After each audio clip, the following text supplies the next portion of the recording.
প্রাক্তন পুলিশ কর্তা সলিল ভট্টাচার্য রয়েছেন আমাদের সঙ্গে টেলিফোন লাইনে। সলিল বাবু, সবে গত সপ্তাহে আমরা বউবাজারের ঘটনা নিয়ে আলোচনা করেছি।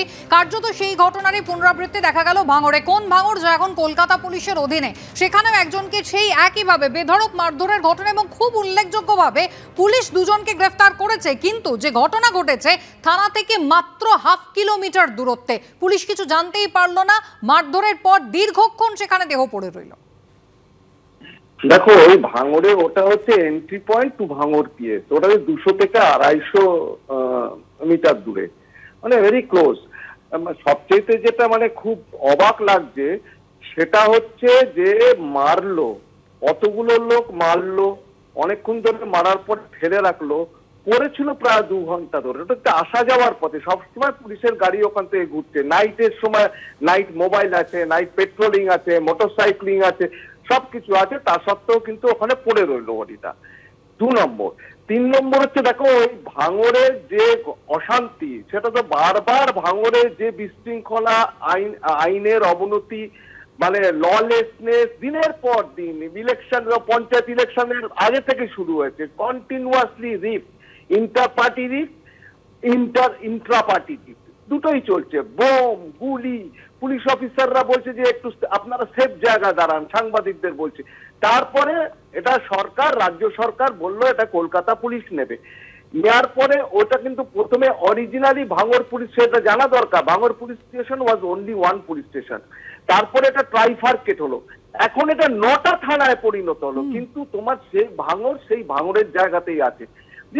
মানে চরম, মানে গ্রস ললেসনেস, এর থেকে বেশি কিছু নেই। এবং যে মারা গেছে, এটা পোস্টমর্টমের জন্য অপেক্ষা করতে হয় না, তোমার সিসিটিভি ফুটেজ উইল স্পিক, সেটা বলেছে কথা। এটা তো পরিষ্কার বোঝা যাচ্ছে হাইপোভোলেমিক শকে মারা গেছে। There must be multiple lacerated injuries. আমরা মেডিকেল জুরিসপ্রুডেন্সে পড়তে হয়েছে আমাদের, পুলিশ অফিসাররাও জানে, due to lacerated injuries internal haemorrhage হয়েছে। ইন্টারনাল হ্যামারেজ ওই লোকটা মারা গেছে, পরিষ্কার। Postmortem will reveal antemortem homicidal nature, gross negligence on the part of the police. সলিলবাবু, ধন্যবাদ। বউবাজারের ঘটনার পুনরাবৃত্তি এবার ঘটল ভাঙড়ে, যেখানে চোর সন্দেহে পিটিয়ে খুনের অভিযোগে গ্রেফতার করা হয়েছে দুজনকে। ভাঙড় এখন কলকাতা পুলিশের অধীনে, আর সেখানে যে দুজনকে গ্রেফতার করা হয়েছে তাদের বিরুদ্ধে খুনের মামলা রুজু হয়েছে। বিস্তারিত জানবো, আমাদের প্রতিনিধি হিন্দল দে রয়েছেন আমাদের সঙ্গে সরাসরি। হিন্দল, একদিকে দুজন ইতিমধ্যেই গ্রেফতার হয়েছে, কিন্তু এই ঘটনায় আরো কি কেউ জড়িত ছিল? সিসিটিভি ফুটেজ তো পুলিশের হাতে এসেছে, কি জানা যাচ্ছে? দেখো, পুলিশের থেকে প্রাথমিকভাবে যেটা জানা গিয়েছে যে সিসিটিভি ক্যামেরার ফুটেজ এবং পারিপার্শ্বিক যে প্রমাণ, তথ্য প্রমাণ সাপেক্ষে কিন্তু পুলিশ মোট প্রায় 6 থেকে 7 জনকে আইডেন্টিফাই করতে পেরেছে। তাদের মধ্যে ইতিমধ্যেই 2 জনকে পুলিশ গ্রেফতার করতে পেরেছে, যাদের মধ্যে একজনের নাম শাহরুল মোল্লা, অর্থাৎ যে ব্যবসায়ের, যে দোকানের সামনে এই আসগার মোল্লাকে পিটিয়ে মারার ঘটনা ঘটেছে, সেই দোকানের মালিক শাহরুল মোল্লা, তাকে পুলিশ গ্রেফতার করেছে। এবং তার পাশাপাশি সেই বাজার, অর্থাৎ কিনা ভাঙড় বাজারের আরও এক ব্যবসায়ী যার নাম সৈকত মণ্ডল, যিনি একজন কম্পিউটার মেকানিক, তাকেও কিন্তু ভাঙড় থানার পুলিশ গ্রেফতার করেছে। এবং এদের কিন্তু সরাসরি যোগাযোগ রয়েছে এই খুনের সঙ্গে।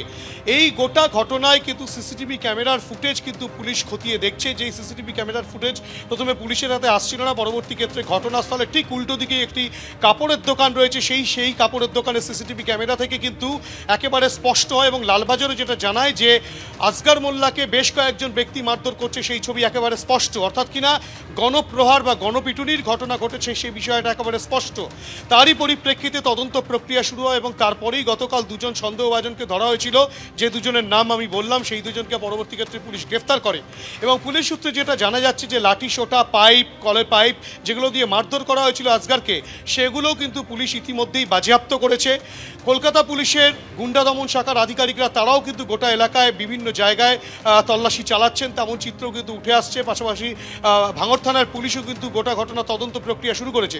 যেটা এখনও পর্যন্ত পুলিশের তরফ থেকে জানা যাচ্ছে যে 6 থেকে 7 জন কিন্তু তারা ছিল, তাদেরকে আইডেন্টিফাই পুলিশ করতে পেরেছে, কিন্তু এখনও পর্যন্ত বাকিদের খোঁজ পুলিশ পায়নি।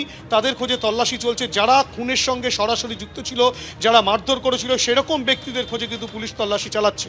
কিন্তু একটাই প্রশ্ন, যে ভাঙড় বাজার, সেই ভাঙড় বাজারে 5 জন নিরাপত্তারক্ষী রয়েছে, নৈশ প্রহরায় তারা থাকেন, তারা সেই সময় কোথায় গিয়েছিলেন?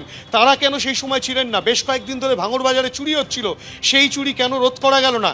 সেই সব একাধিক প্রশ্ন যেমন রয়েছে, তার পাশাপাশি ভাঙড় থানার একেবারে ঢিলছোড়া দূরত্বে যে ঘটনা ঘটেছে, সেই ঘটনা নিয়ে পুলিশের ভূমিকা উঠেছে ঠিকই, কিন্তু পুলিশ যেটা বলছে তারা তৎপরতার সঙ্গে ইতিমধ্যেই তদন্ত প্রক্রিয়া শুরু করেছে। 2 জনকে গ্রেফতার করার যেমন হয়েছে, বেশ কিছু জিনিসপত্র তারা বাজেয়াপ্ত করেছেন, বাকিদের খোঁজেও বিভিন্ন জায়গায় তল্লাশি তারা চালাচ্ছেন, তেমনটাই ভাঙড় পুলিশ থানা সূত্রে খবর।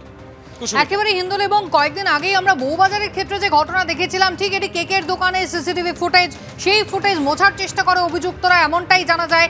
এবং সেখানেও কিন্তু একজন ব্যক্তিকে আমরা জানি রাস্তা থেকে টানতে টানতে নিয়ে গিয়ে উদয়ন হস্টেলের ভেতরে বেধড়ক মারধর করা, এবং সেখানেও পুলিশি গাফিলতির অভিযোগই কিন্তু সামনে এসেছিল। ভাঙড়ের ঘটনার সঙ্গে এই বউবাজারের ঘটনার কার্যত একাধিক জায়গায় মিল রয়েছে।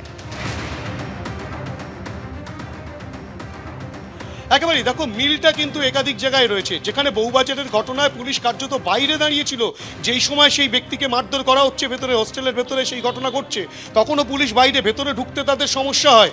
এবং এক্ষেত্রে ভাঙড়ের ক্ষেত্রে যেটা আরও মারাত্মক বিষয়, যে ভাঙড় থানার একেবারে ঢিলছোড়া দূরত্বে, ভাঙড় থানার ঠিক পিছনে ভাঙড় বাজার, সেখানে একটা ঘটনা ঘটে গেল, যেখানে গণপিটুনির ঘটনা, একজনকে মারধর করছে একাধিক ব্যক্তি, তাকে মারধর করাতে তার মৃত্যু পর্যন্ত হলো, তার দেহ সেখানে পড়ে থাকলো, তারপরেও কিন্তু পুলিশ সেই দেহ উদ্ধার করতে পারেনি।